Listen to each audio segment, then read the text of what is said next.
Representative Martinez-Fisher's comments about the work of the Appropriations Committee. I just wanted to follow on a little bit, same line of questioning related to border security. As I'm calculating, again, without the benefit of the knowledge that you have as chair of the committee, and I would just ask that maybe we can have a dialogue about whether the numbers that I'm seeing are correct. About $800 million was passed in the House proposal from April, with the additional, I think this is a reiteration of the conversation we had, another $101 million added by the Senate in HB 2, and then there was another $66.25 million added by SB 1 conferees for an operation on the border, and then another $56.7 million added by conferees for additional troopers. So the number I'm looking at, and this is conservatively, because we don't have visibility into other parts of the budget, payroll taxes, health insurance, pension contributions, which could be an additional $200 million. We're looking at over $1 billion in this strategy.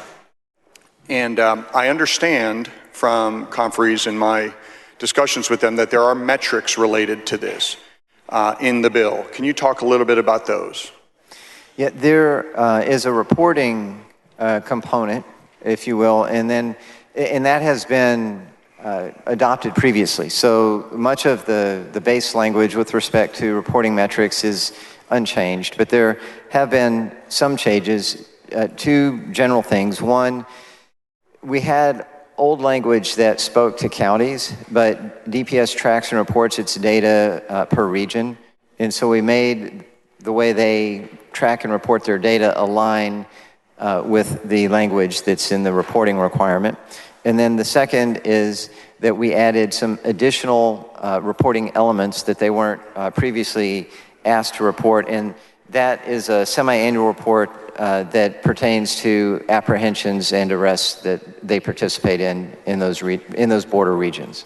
And 2 or maybe 3 sessions ago, we had the very unpleasant surprise when we learned that DPS was baking into their apprehension numbers federal apprehension numbers, even when DPS was not directly involved in the operation. What has your committee done to make sure that we are having an apples-to-apples comparison between DPS activity in one year and DPS in another year, net of federal activity?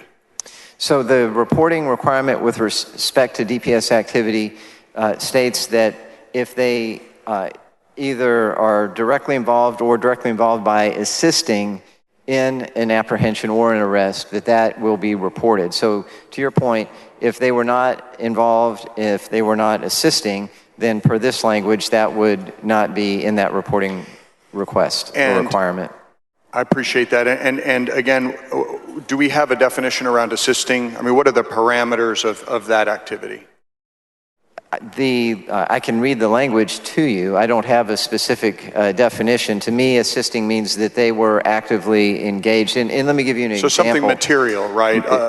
Materially engaged. And sometimes what will happen is they may actually be the primary entity involved in an apprehension, but then they turn those people over to federal law enforcement or federal immigration, and so they don't see that to completion, but they were actually actively and directly involved.